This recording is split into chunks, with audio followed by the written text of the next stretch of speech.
मन बहुत चंचल है। इस मन को प्रयत्न पूर्वक बार बार सत्संग आदि में लगाना पड़ता है।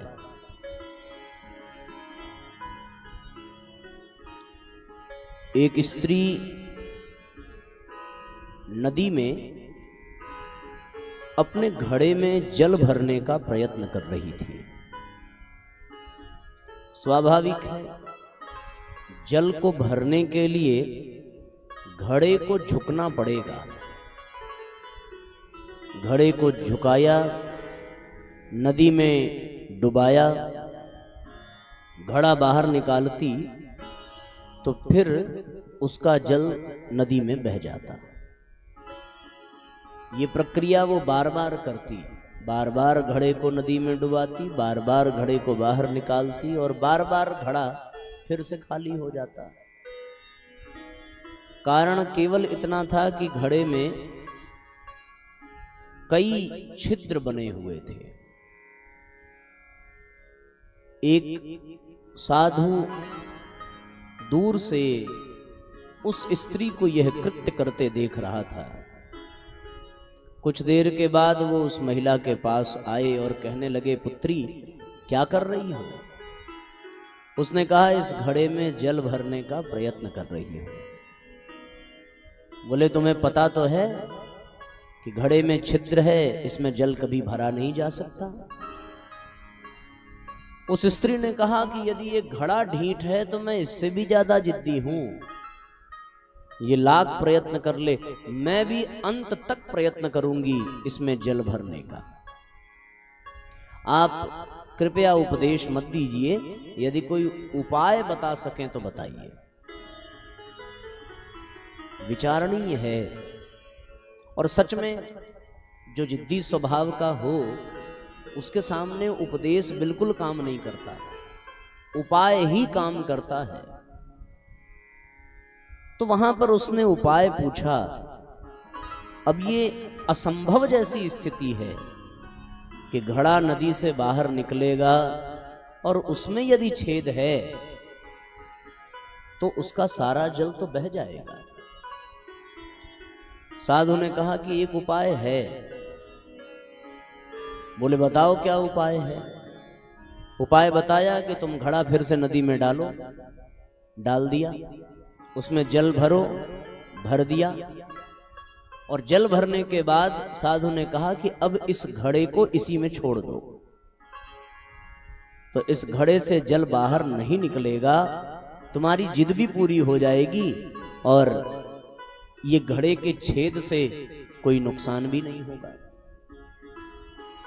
ये छिद्र युक्त जो घड़ा है, ये घड़ा ही हमारे मन का प्रतीक है।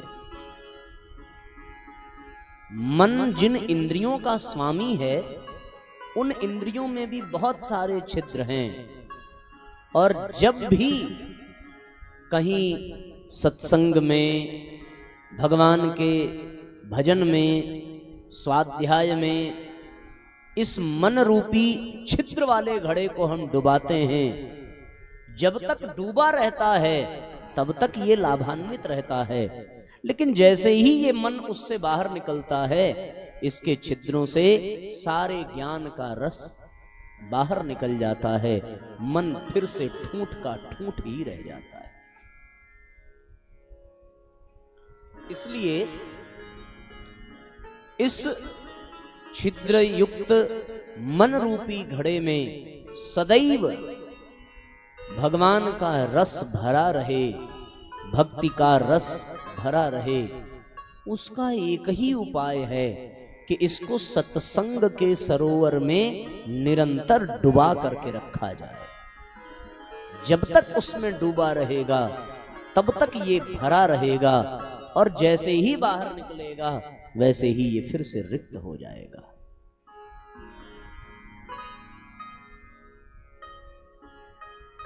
इसलिए इस चंचल मन को दिशा देने के लिए, भगवान के भाव से भरे रहने के लिए इसका डूबा रहना बहुत आवश्यक है। किसी ने निवेदन भी किया था कि भैया जरा मातृवंदना भी एक दो सुना दिया करना, तो वो बात स्मरण आई, वहीं से ये प्रसंग मन में तरंगित हुआ और आपके सामने रखा।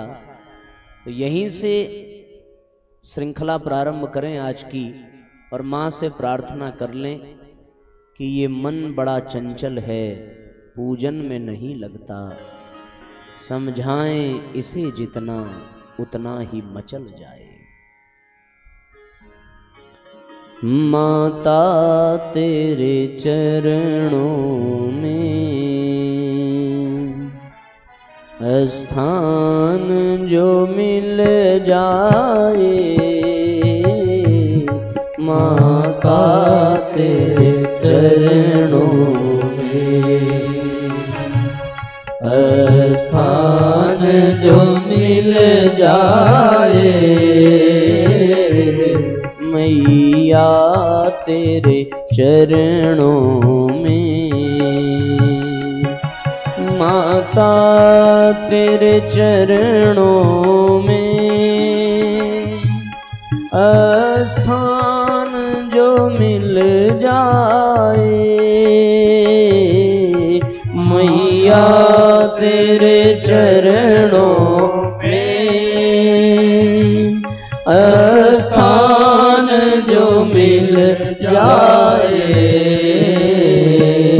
यह जीवन धन्य बने माँ, यह जीवन धन्य बने माँ, वरदान जो मिल जाए,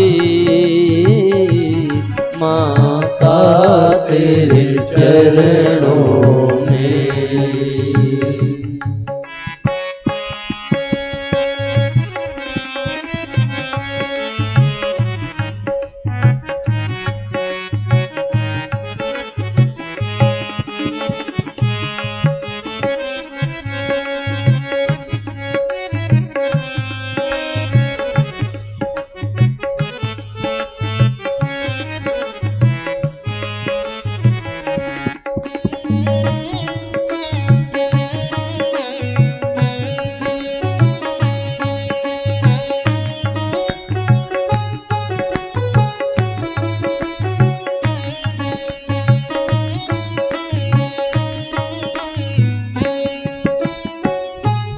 यह मन बड़ा चंचल है,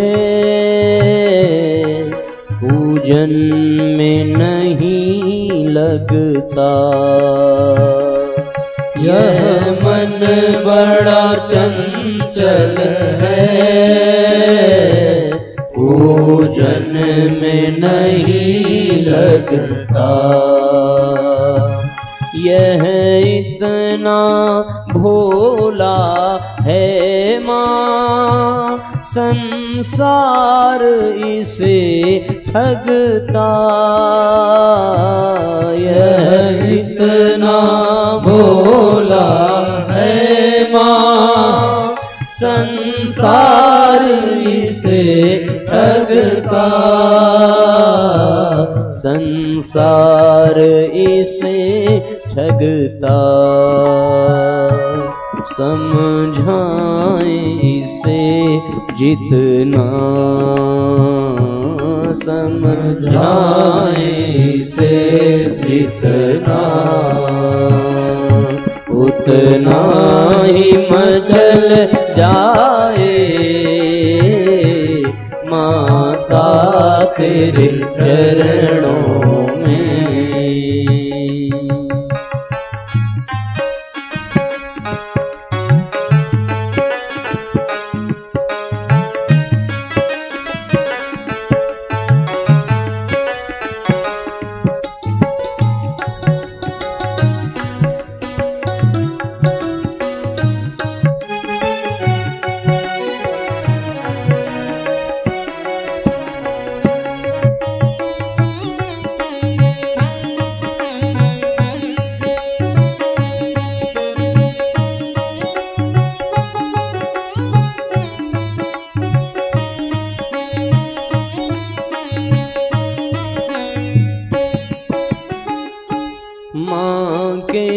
चरणों में तू नित ध्यान लगाया कर। माँ के चरणों में तू नित ध्यान लगाया कर। पाना है मोक्ष अगर माँ में खो जाया कर। पाना है मोक्ष अगर माँ में खो जाया कर। मन में वह प्यार जगा, मन में वह प्यार जगा। माँ में ही समा जाए, माता तेरे चरणों में। स्थान जो मिल जाए मैया तेरे चरणों में। माता तेरे चरणों में स्थान जो मिल जाए, माता तेरे चरणों में स्थान जो मिल जाए, स्थान जो मिल जाए।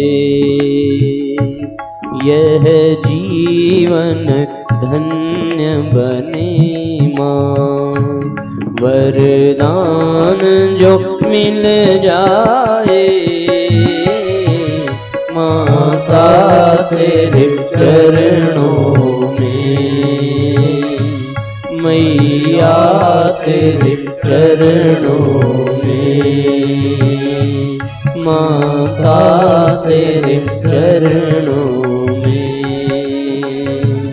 माता तेरे चरणों में।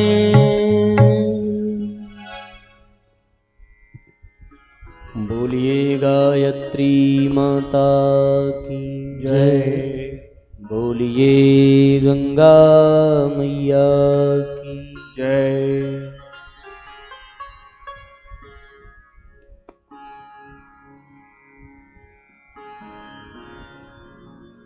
तो साथियों, इस मन रूपी चंचल घड़े को, फूटे हुए घड़े को नित्य निरंतर सत्संग के सरोवर में ही डुबो करके रखने में भलाई है।